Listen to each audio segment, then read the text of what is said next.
Hello दोस्तों, जैसे कि आप सभी लोग जानते हैं कि 2025 का जो प्रीलिम्स का कोई एग्जाम होने वाला है वो 16 फरवरी को है और उसका कैलेंडर भी आ चुका है। आपका हो सकता है कि दिसंबर के लास्ट वीक में आपका फॉर्म भरना स्टार्ट भी हो जाए आपके।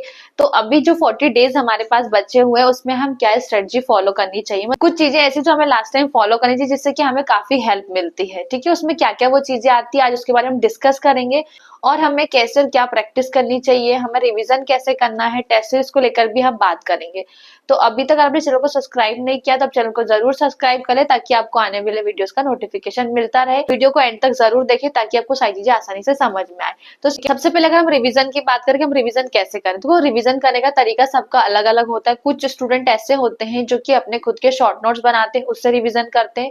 कुछ ऐसे होते हैं जो बुक में ही मार्क करते हैं, उससे रिवीजन करते हैं। सबका अपना अपना अलग अलग तरीका होता है। ठीक है, तो जैसा आप लोग ने अभी तक अपने सिलेबस को कंप्लीट किया उसके अकॉर्डिंग जैसे आपने चीजों को मार्क किया है या शॉर्ट नोट्स बनाया है उसको प्रॉपर तरीके से रिवीजन करें। और अभी तक अगर कोई भी ऐसी यूनिट है जो आपकी कंप्लीट नहीं हुई है तो सबसे पहले फोकस करें कि आप उसको पहले कंप्लीट कर लें, फिर आप चीजों को आगे की तरफ देखें। ठीक है, तो रिवीजन आपको करना ही है। एमपी वाला जो पोर्शन है उसको आपको लास्ट तक नहीं छोड़ना है उसमें, क्योंकि आपके नंबर ऑफ क्वेश्चन कई ज्यादा आते हैं। तो आप एमपी वाला जो पोर्शन है उसके लिए शॉर्ट नोट्स का यूज कर सकते हैं कि आप शॉर्ट नोट्स अपने बनाए हो अपने, या अपने बुक जो भी बुक आप फॉलो करें, जो नोट्स आप फॉलो करें उसमें आपने मार्किंग की हो तो आप वहां से रिवीजन करें। यहाँ तक जो आईसीटी वाला पोर्शन है वहां से आपके सीधे सीधे 10 क्वेश्चन आते ही आपको उसका अच्छे से रिवीजन करना है।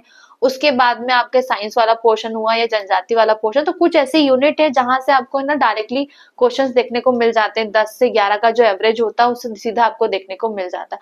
और कुछ ऐसे मेजर टॉपिक है जिसको आप है ना सिलेबस अगर आपने देखा होगा तो हर यूनिट में कुछ ऐसे टॉपिक होते हैं जहां से हर साल क्वेश्चन आपको देखने को मिल ही जाता है। ठीक है, तो जैसे अगर हम इंडियन हिस्ट्री की बात करें तो वहां पे आपको ना आफ्टर इंडिपेंडेंट को लेकर क्वेश्चंस देखने को मिल जाते हैं। ठीक है, 1857 की क्रांति वहां को लेकर क्वेश्चन आपको कोई ना कोई बन जाता है आपका। ठीक है, और खासकर बुक्स को लेकर जैसे कि हमारे इंडियन फ्रीडम फाइटर रहे, जैसे कि महात्मा गांधी ने कौन कौन सी किताबें लिखी है, सुभाष चंद्र बोस ने कौन कौन सी किताब लिखी है, अम्बेडकर जी ने कौन कौन सी किताबें लिखी वो आप देख सकते हो। उसके बाद में नेहरू जी की कौन कौन सी किताबें, उन्होंने कौन कौन सी पत्रिकाएं उस टाइम पे रिलीज की है, तो इन सभी के बारे में एक लिस्ट आपको कोई भी जो स्टैटिक जीके वाली बुक आती है उसमें आपको मिल जाएगी। तो ये चीजें कुछ ऐसी होती है जो आपको हर साल इनसे क्वेश्चन देखने को मिल जाता है। ठीक है, और इनके कोड्स आप जरूर ध्यान रखिए, जितने भी कोड्स अलग अलग लोगों ने बोले हैं उनको आप जरूर देखें।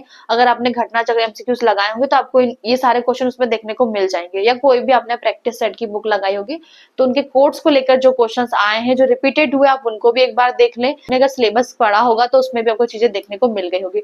तो कुछ ऐसे हर यूनिट से आपको ना मेजर टॉपिक निकालना है। ठीक है, एमपी हिस्ट्री में भी सेम ऐसा ही है आपका।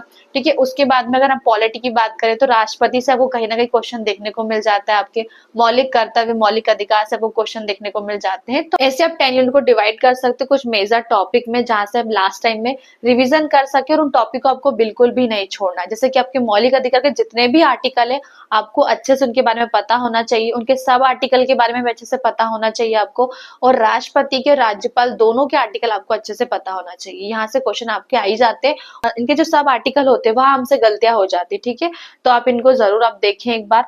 उसके बाद में फिर आप आईसीटी वाले पोर्शन में आएंगे तो वहां पे भी कुछ आपके एआई से इलेक्ट्रिक जो क्वेश्चन होते हैं, इलेक्ट्रॉनिक वाले पार्ट से होते हैं, कंप्यूटर से जो आपके क्वेश्चन होते हैं वो आप जरूर ध्यान रखें। ठीक है, तो ऐसी कुछ चीजें हैं जो आपको अलग अलग यूनिट में देखने को मिल जाएगी। ठीक है, सबका अंदाजा आपको प्रीवियस पेपर से ही मिल पाएगा। ठीक है, तो यहाँ पे हमें रिवीजन का और हम मेजर टॉपिक को कैसे कवर कर सकते हैं इसके बारे में हमने डिटेल में बात की। अब सेकंड चीज आती है कि हमें टेस्ट सीरीज लगाना चाहिए, हमें प्रैक्टिस। देखो स्टूडेंट का क्वेश्चन होता है कि हम प्रैक्टिस कर रहे हैं तो टेस्ट अलग से लेने की जरूरत है या नहीं है। देखो टेस्ट सीरीज का अपना एक अलग फॉर्मूला है और प्रैक्टिस का अपना एक अलग फॉर्मूला है।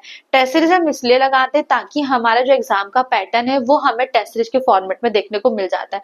100 क्वेश्चन हमारे होते हैं, हर यूनिट से हमें 10-10 क्वेश्चन का जो पैटर्न हमारी एग्जाम फॉलो करती है वो हमें देखने को मिल जाता है। प्लस हमारे जो टाइम ड्यूरेशन होता है एग्जाम का वो हमें वहां पे फॉलो करने को मिल जाता है। जिससे क्या होता है जब हम एग्जाम हॉल में बैठते हैं तो जो छोटी छोटी गलतियां हमसे हो जाती है वो हमसे टेस्ट प्रैक्टिस करने से नहीं होती है। ठीक है, बाकी अदर प्रैक्टिस सीरीज की बात करें, जैसे कोई भी यूनिट अगर आपने कंप्लीट कर ली है, अगर आपने सिलेबस कंप्लीट कर लिया तो हर यूनिट से जितने ज्यादा आप प्रैक्टिस करेंगे आपकी कॉन्सेप्ट उतने क्लियर होंगे, आपको फैक्चुअल डेटा उतना ज्यादा याद रहेगा, ठीक है।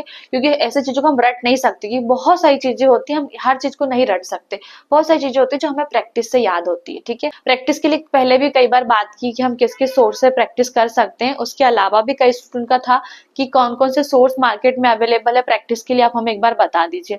तो कुछ बुक्स हैं मेरे पास में जो मैं आपको बताऊंगी कौन कौन से प्रैक्टिस के लिए अवेलेबल है।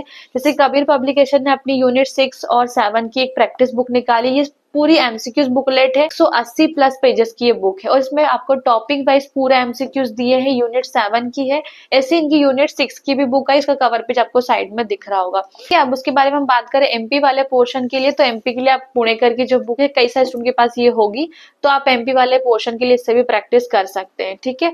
उसके बाद में सेम परीक्षा धाम की भी एमपी एमसीक्यूज बुक आती है, आप इससे प्रैक्टिस कर सकते हैं। और उसके साथ ही बाकी लूसेंट को भी कई स्टूडेंट फॉलो कर सकते हैं, तो लूसेंट की भी एमसीक्यूज बुकलेट आती है, ठीक है।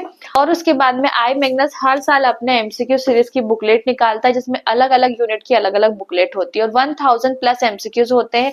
जैसे कि आपकी यूनिट 10 की बुकलेट है, मध्य प्रदेश की जनजातियां, यूनिट 10 की लगभग आपकी ये भी 150 समथिंग पेजेस की होगी और इसके अंदर आपको टॉपिक वाइज आपको एमसीक्यूज देखने को मिल जाएंगे, ठीक है। ऐसे इनकी यूनिट 5 की मध्य प्रदेश की संवैधानिक व्यवस्था, ऐसे इनकी अलग अलग यूनिट की बुकलेट आती है। जरूरी नहीं कि आपको इन सभी को लेना है, आप इनमें से कोई भी आप प्रैक्टिस सेट बुकलेट फॉलो कर सकते हैं। क्या क्या अवेलेबल है न्यू सिलेबस के अकॉर्डिंग वो मैंने आपके साथ शेयर किया।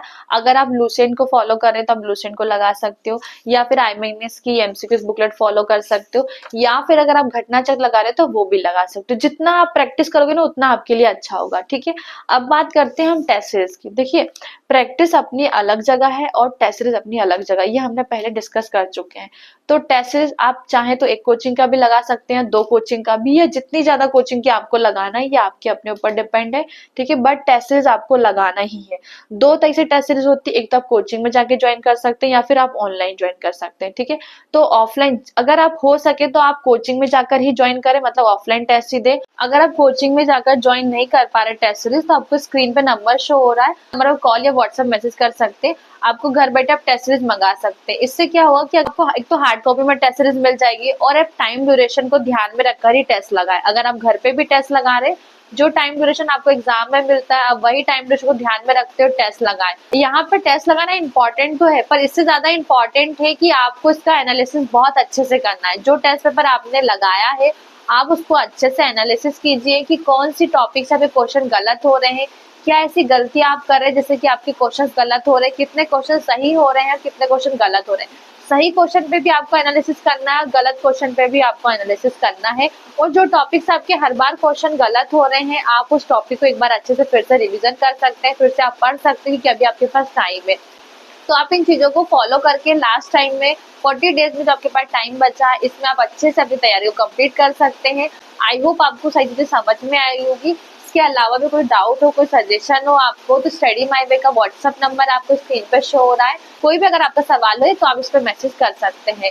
इसके बीच में करंट अफेयर्स को लेकर कई सारे सवाल थे, तो इसके लिए हम आने वाले वीडियो में बात करेंगे हम करंट अफेयर्स के लिए कैसे और कहाँ से कंप्लीट कर सकते हैं, हमें कौन सी मैगजीन फॉलो करना चाहिए।